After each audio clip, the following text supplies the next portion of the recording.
Estamos de volta com um Boletim Conexões especial. E agora nós vamos falar sobre o jogo de daqui a pouco entre o Vasco e o Goiás, que você vai acompanhar ao vivo aqui na TV UFG. Bom, a gente vai ver agora, dar um panorama geral das duas equipes na competição. Vamos começar com o Goiás. O Goiás, começou a rodada na 15ª posição com 5 pontos. A equipe em 5 rodadas até agora teve somente uma vitória, 2 empates e jogando muito abaixo do esperado pela torcida, pela diretoria, pela imprensa, pelo público em geral. Herbert Nascimento, a minha pergunta do Goiás vai para você. Como você calcula e como você avalia a falta do Carlos Eduardo, do Daniel Carvalho e também do Rafael Lucas nesse time do Goiás? Lembrando que o Daniel Carvalho é o único que está lesionado desses 3. Núbia, o Daniel Carvalho é o articulador desse time, é quem tinha inteligência no meio de campo para fazer as jogadas fluírem, os atacantes funcionarem, dar aquela liberdade a mais para o ataque do Goiás. À medida que ele vai machucando, que já não é a primeira lesão dele, é a segunda ou terceira, vai prejudicando cada vez mais o Goiás. Trouxe o John Clay, mas o John Clay veio um pouco acima do peso e ainda não se adaptou como o Daniel Carvalho. Mas hoje o Daniel Carvalho é quem faz mais falta, vamos dizer assim, porque é quem organizava o meio do Goiás. O Carlos Eduardo, que está saindo de contusão, também é um grande desfalque. Foi o maior destaque do Goiás no Campeonato Goiano. Revelação do Campeonato Goiano, inclusive, foi eleito. Exatamente. E ele era quem era o válvula de escape, né? Isso, a válvula de escape do Goiás. Era para quem, quando a bola apertava, jogava para ele que ele dava conta. Apesar dos seus 19 anos, ser bem novinho, ele dava esse padrão ao Goiás. Quando precisava de um refúgio, ia para ele. Então, essas faltas do Daniel Carvalho, que é permanente, vamos dizer assim, sempre, é recorrente, sempre acontece. Daniel Carvalho sempre machuca, até por quase sempre estar acima do peso. E o Carlos Eduardo prejudica muito o Goiás, prejudica muito as aspirações do Goiás, porque os suplentes desses jogadores não são tão qualificados, não tem já o gabarito que esses jogadores trazem para o Goiás. Quem é o reserva do Carlos Eduardo é o Cassiano, acabou de chegar, ainda não se adaptou. O Daniel Carvalho tem o John Clay, que ainda não se adaptou também, e o Thales, que é um jogador da base e não consegue dar aquele prosseguimento ainda. John Clay, que aliás é ex-Vasco, e estava no Oriente Médio antes. E o Goiás realmente fica muito claro essa deficiência do Goiás no meio campo, porque o único jogo que o Goiás venceu foi contra a equipe do Tupi, que é uma equipe muito fraca, tá na zona de rebaixamento, e os outros jogos o Goiás ou empatou ou o Goiás perdeu. Então fica muito claro essa deficiência técnica do Goiás pela falta dessas peças que você citou, Carlos Eduardo, Daniel Carvalho, e aí o Juninho também na lateral esquerda. Muito bem, agora a gente vai ver os gols do Goiás no último jogo, na derrota do Goiás, por 2-1 para o Ceará. Vamos rodar aí. O Ceará abriu o placar aos 19 minutos da primeira etapa com o Felipe. Ele aproveitou um vacilo da zaga do Goiás e tocou ali na saída do Renan, marcando aí o primeiro gol, dando cambalhotas aí na comemoração. E o Vasco e o Ceará conseguiu o segundo gol dele. O Vovô chegou ao segundo gol ainda no primeiro tempo. A gente vai acompanhar aí, ó, aos 36 minutos do primeiro tempo, o Ramires fez gol marcou contra a própria meta ali num cruzamento do jogador Felipe. Então, Ramires, volante do Goiás, marcou o segundo gol do Ceará contra a própria meta. E a equipe do Goiás descontou na partida, já no segundo tempo, foram aos 31 minutos do segundo tempo, o Thales fez um belo gol de fora da área, que inclusive foi eleito o gol mais bonito dessa rodada na Série B. Tá aí o gol do menino Thales, o gol mais bonito da rodada, né? Bom, agora a gente vai falar mais um pouquinho sobre o Goiás, mas dessa vez a gente vai falar sobre os bastidores do Goiás, sobre a diretoria do Goiás, no papel do Felipe Ximenes. Carlos, Felipe Ximenes, ele é o diretor de futebol do Goiás, ele chegou no Goiás com uma certa moral, com um certo gabarito e montou esse time do Goiás, que não convenceu no Campeonato Goiano, foi campeão, mas não foi campeão convencendo, não foi campeão jogando bem, foi campeão nos pênaltis, inclusive, e vem fazendo essa essa campanha agora na Série A, começando a rodada na 15ª posição com 5 pontos. Qual que é o balanço que você faz até agora da gestão do Felipe Ximenes como diretor de futebol do Goiás? O Felipe Ximenes veio para substituir, né, o Arley, tão criticado Arley, que como jogador foi ídolo, mas como diretor de futebol não teve tantas glórias, vamos dizer assim.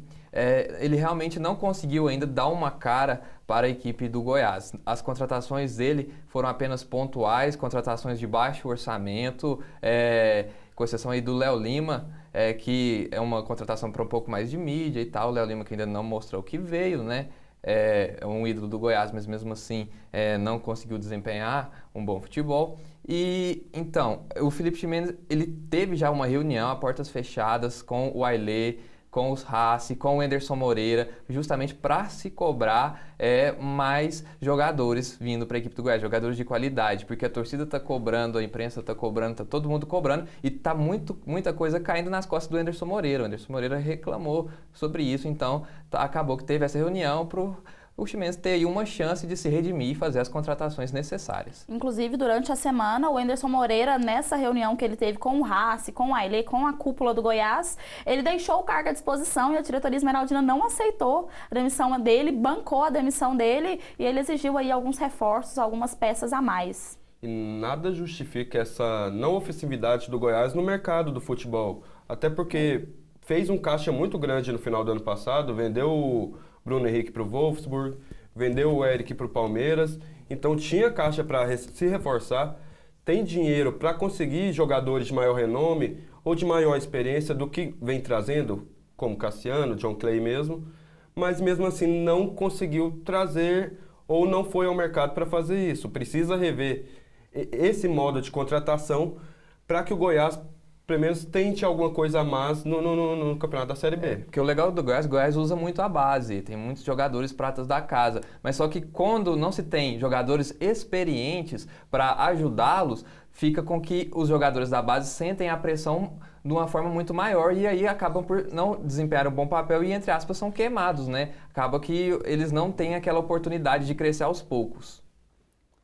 Pois, muito bem, tá aí então a avaliação dos nossos comentaristas Carlos e Ebert sobre o desempenho do Felipe Ximenes na diretoria de futebol do Goiás. E agora chegou a hora de falar do Vasco. A gente já falou do Goiás, agora vamos ao adversário do Goiás na tarde de hoje. O Vasco que durante a semana empatou com o Oeste em 1-1, mas manteve a invencibilidade dele. A gente vai ver os gols agora, vamos conferir. Tá, e o Vasco abriu o placar aos 23 segundos de jogo com o Nenê. O artilheiro aí da Série B precisou de 23 segundos para colocar o Gigante da Colina na frente após um lançamento do Iago Pikachu. Então você tá vendo aí o Nenê comemorando aos 23 segundos da primeira etapa. Muito rápido o gol do Nenê nesse jogo contra o Oeste, e o Oeste chegou ao empate aos 28 minutos ainda da primeira etapa com o Francisco Alex. Ele aproveitou um rebote da zaga do Vasco e deixou tudo igual, empatando aí a partida em 1-1, mantendo aí o Vasco. Então você está vendo aí o rebote da zaga que o Francisco Alex, o meia da equipe do Oeste, aproveitou e deixou tudo igual lá no estádio do Oeste. Arena Barueri. Então, Arena Barueri, muito bem lembrado, obrigada, Carlos. Então você está conferindo aí os lances do jogo do Vasco com o Oeste. E a gente vai falar um pouquinho agora sobre o Vasco, adversário do Goiás. O Vasco é o líder da competição, tá em primeiro lugar com 13 pontos. E é bom a gente falar que o Vasco tá com 32 jogos de invencibilidade nesse ano. São 32 jogos sem perder. Carlos, a gente pode acreditar esses 32 jogos de invencibilidade na conta do técnico Jorginho? Na conta do técnico Jorginho, eu digo, na manutenção do Jorginho por esse tempo todo no comando do Vasco? Pode sim. Aliás, a invencibilidade do Vasco começou ano passado. A última derrota do Vasco foi para o Fluminense, ainda no Campeonato Brasileiro da Série A. O Vasco foi rebaixado para a Série B, mas se manteve invicto desde a derrota para o Fluminense. Venceu o Campeonato Carioca de forma invicta e está aí há 5 rodadas na Série B também sem perder. O Jorginho conseguiu dar um padrão de jogo à equipe do Vasco, tem total confiança do Eurico Miranda. E ainda tem o Zinho como auxiliar do seu lado. É um técnico muito jovem, precisava de ter uma oportunidade para dirigir um time grande. teve essa oportunidade e está fazendo por onde? O elenco confia nele, a direção confia nele e a torcida, aparentemente, até agora, nada a reclamar de Jorginho, que teve o vínculo estendido até 2017. Bom, e a gente falou sobre o elenco do Goiás, a gente vai falar agora sobre o elenco do Vasco. O Vasco tá tendo algumas baixas, por exemplo, o Rafael Vaz, o zagueiro, ele vai sair, está prestes a sair do Vasco, então o Vasco perde aí uma peça importante na equipe e também tem a falta do Andrezinho Herbert Nascimento. O Vasco sem o Rafael Vaz e sem o Andrezinho, faz muita diferença esses dois jogadores na equipe do Vasco? O Andrezinho faz mais um pouco, porque ajudava o Nenê na recomposição do meio de campo, ajudava a organização do meio de campo. É um jogador já bem experiente, tem 32 anos, tem muita experiência, passou pelo Japão, foi maestro lá no Inter. É um jogador com muita qualidade em bola parada. Então, nesse meio de campo do Vasco, era o Nenê e ele que faziam essa organização. O Nenê mais até como segundo atacante do que como meia propriamente, ele que organizava. Mas a baixa do Rafael Vaz não é tão sentida assim, até porque a zaga do Vasco, pelo menos a titular, que é o Rodrigo e o Luan, são bem seguros, formam uma bela dupla. Bem entrosados. Exatamente, o Rodrigo, capitão também do Vasco, é um dos líderes do Vasco, do elenco do Vasco, e o Luan, um jovem com muito potencial. E ainda no banco tem o Jomar. Jomar no banco. Então, a maior falta é pelo Andrezinho mesmo, que era um jogador... Eu diria que a maior falta para a equipe do Vasco atualmente, o que o Vasco está precisando, é de um camisa 9. Sim, o Riasco saiu do Vasco, voltou para o Cruzeiro. Isso, o Riasco saiu do Vasco, estava emprestado, voltou para o Cruzeiro. E o Thales, que seria seu substituto natural, não está conseguindo desempenhar esse papel. Ele é jovem, mas está tendo muitas oscilações. O Thales e a torcida não está gostando, o próprio Jorginho já... tá querendo uma peça nova, o Eurico falou que vai ao mercado, mas sem fazer nenhuma loucura, vamos dizer assim. E então o Vasco está precisando desse 9, porque o Nenê está decidindo os jogos até agora, é o artilheiro da Série B. 8 gols é muita coisa, mas o Vasco precisa ainda de um 9, aquele cara que define, porque nem é todo jogo que o Nenê vai poder decidir para o Vasco.